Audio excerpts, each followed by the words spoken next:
Bismillahirrahmanirrahim. Assalamualaikum warahmatullahi wabarakatuh.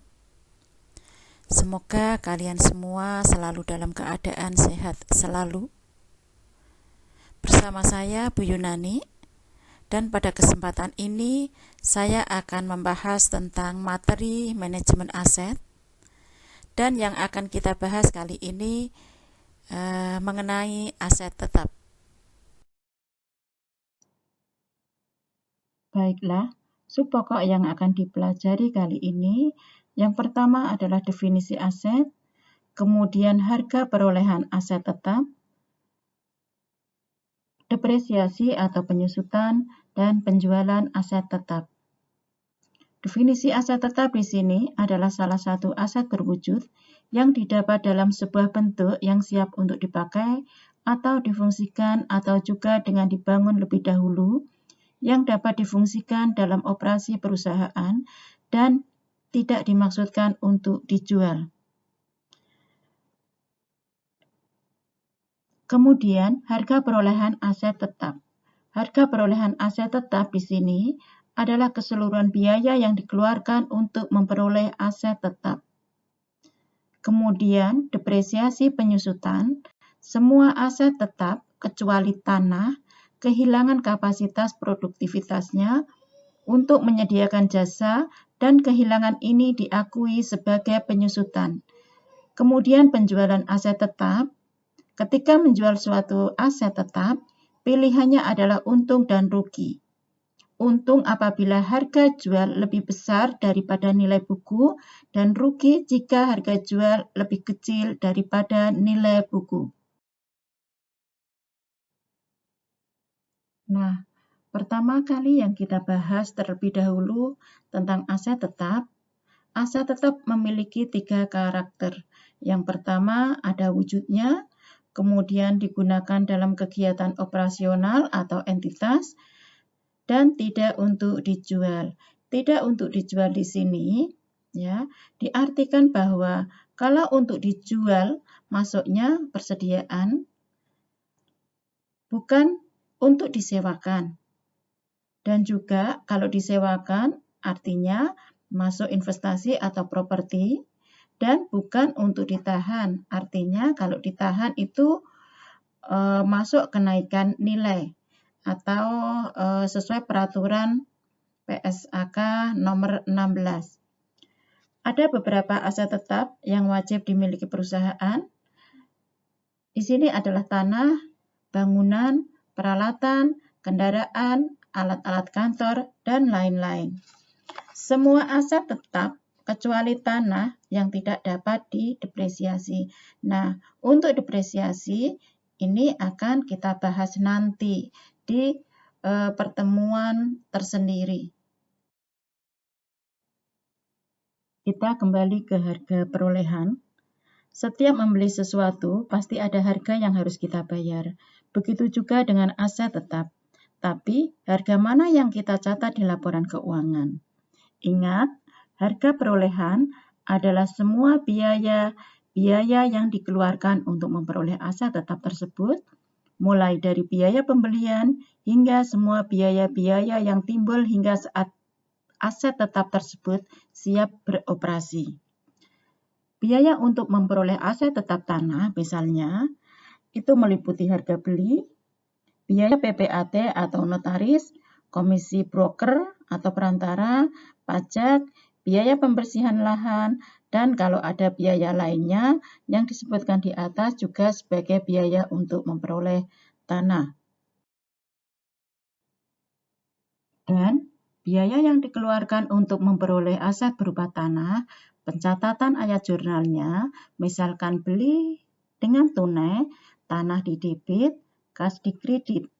Kemudian kalau perolehan asetnya berupa kredit, tanah di debit, hutang usaha di kredit. Kemudian untuk tunai atau gabungan tunai dan kredit, tanah di debit, kas di kredit, hutang usaha di kredit. Dan biaya memperoleh aset bangunan meliputi harga beli, harga asuransi, biaya komisi, biaya renovasi, dan biaya konstruksi. Biaya yang dikeluarkan untuk memperoleh aset bangunan sama dengan yang tadi, yaitu pembelian tanah, pencatatan ayat jurnalnya, beli tunai, bangunan di debit, kas di kredit, kemudian kalau secara kredit, bangunan di debit, hutang usaha di kredit. Kemudian kalau tunai dan kredit, bangunan di debit, kas di kredit, hutang usaha dan di kredit. Sama halnya yang kita lakukan ya untuk memperoleh aset berupa peralatan dan kendaraan. Pencatatan ayat jurnalnya juga sama, cuma akunnya saja yang diganti. Misalkan bangunan-bangunan, kalau kendaraan, akunnya juga kendaraan. Nah, ini adalah biaya untuk memperoleh aset mesin dan peralatan. Yang pertama adalah harga beli, harga asuransi atau biaya asuransi, kemudian biaya ongkos angkut, biaya pajak, dan biaya instalasi. Untuk pencatatan sama, akun diganti mesin dan peralatan. Nah, pencatatannya untuk biaya yang dikeluarkan memperoleh aset mesin dan peralatan, beli tunai, peralatan di debit, kas di kredit. Kemudian kalau beli secara kredit, peralatan di debit, hutang usaha di kredit. Tunai dan kredit, peralatan di debit, kas di kredit, hutang usaha di kredit. Nah, itulah untuk pencatatan yang harus dilakukan ya. Biaya memperoleh aset kendaraan yaitu harga beli, biaya asuransi, pajak, komisi sales. Nah, pencatatan masih sama seperti tadi yang saya sebutkan untuk tanah, bangunan, peralatan dan mesin, dan kendaraan. Dan bagaimana jika aset di-upgrade? Di-upgrade di sini bukan diganti baru, tapi diperbaiki atau diservis. Dan aset di sini dikategorikan menjadi revenue expenditure dan capital expenditure. Revenue expenditure adalah biaya yang hanya memberikan manfaat dalam periode berjalan atau periode akuntansi. Dan sifatnya rutin dan tidak mempengaruhi nilai. Sedangkan capital expenditure adalah biaya yang akan menyebabkan penambahan masa manfaat suatu aset lebih dari satu periode akuntansi. Nah, sifatnya ini tidak rutin ya dan mempengaruhi nilai aset. Dan contohnya di sini misalkan tambahan bangunan Gedung Subroto yang ada di PMA Migas, ada lift dan sebagainya. Atau melakukan penggantian salah satu komponen aset, misalkan komputer dan sebagainya. Kalau revenue expenditure ini contohnya servis kendaraan ya yang harus dilakukan tiap bulan sekali ya. Seperti mungkin mobil diganti oli atau rumah butuh pemeliharaan, dicat dan sebagainya.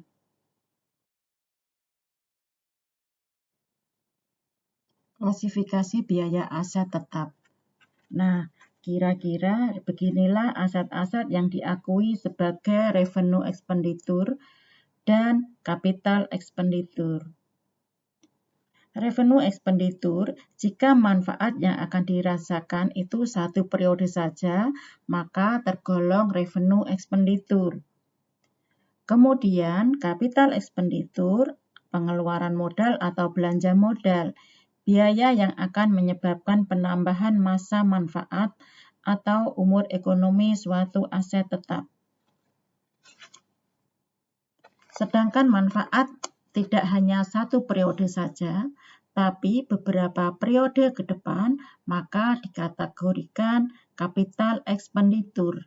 Nah, capital expenditure ini terbagi lagi yaitu asset improvement dan asset reordinary repair. Misalkan contohnya pemasangan lift ya yang ada di Akamigas, berarti itu menambah nilai bangunan. Ketika mencatat nilai bangunan kas, aset improvement, pencatatan ayat jurnal bangunan pada kas, dan debitnya tergantung apa yang akan kalian improve. Sedangkan capital expenditure asset reordinary repair, ya, jika ada perbaikan besar-besaran, ya, atau renovasi bangunan besar-besaran dan perbaikan mesin itu bisa menambah biaya manfaat. Pencatatannya, akumulasi depresiasi aset tetap yang di-upgrade pada kas. Jadi, perbedaan revenue expenditure dan capital expenditure ada pada waktu pemberian manfaat. Sedangkan perbedaan aset improvement dan aset reordinary repair ada pada penambahan masa manfaatnya. Ya. Depresiasi atau penyusutan seperti yang disampaikan di awal tadi bahwa depresiasi atau penyusutan di sini adalah semua aset tetap kecuali tanah kehilangan kapasitas produktivitasnya untuk menyediakan jasa. Nah, kehilangan ini diakui sebagai penyusutan atau depreciation. Ya. Kemudian metode yang dipergunakan untuk depresiasi atau penyusutan adalah metode garis lurus, straight line method, kemudian saldo menurun ganda, declining balance method, jumlah angka-angka tahun atau sum of the years, digits method, kemudian satuan kegiatan atau berdasarkan penggunaan unit of activity.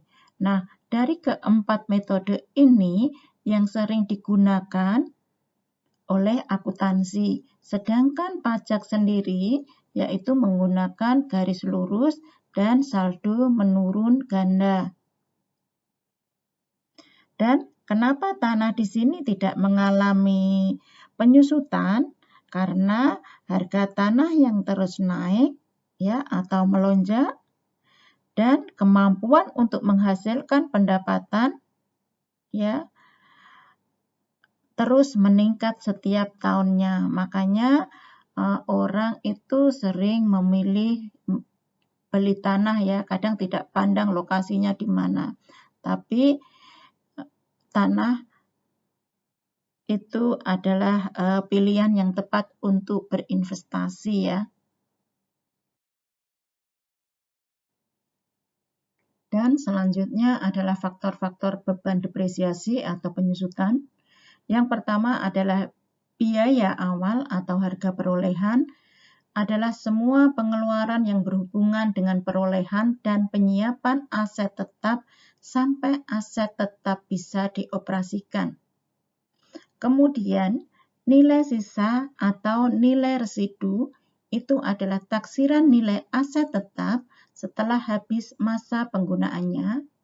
Kemudian, usia ekonomis atau usia manfaat disebut juga umur manfaat adalah masa penggunaan aset tetap, yaitu sejak dimulai dioperasikan sampai dengan saat aset tetap tidak memiliki nilai ekonomis lagi. Kemudian metode penyusutan yang bersangkutan diterapkan dengan karakteristik aset tetap dan ketentuan yang berlaku. Nah, ini adalah penggunaan metode penyusutan. Sumbernya dari Accounting Trend and Technique edisi 56 American Institute of Certified Public Accountant, New York, ya 2002. Nah, penggunaan metode penyusutan garis lurus itu 83%, kemudian disusul yang lainnya itu 8%, kemudian yang menggunakan unit produksi itu 5%, dan yang terakhir adalah saldo menurun ganda, yaitu 4%. Nah, ini adalah faktor-faktor beban penyusutan, yaitu biaya awal atau biaya perolehan, initial cost dikurangi nilai sisa atau nilai residu sama dengan depresiasi cost atau nilai yang dapat disusutkan dibagi ya berapa tahun masa manfaat. Nah, ini diperoleh biaya per tahunnya.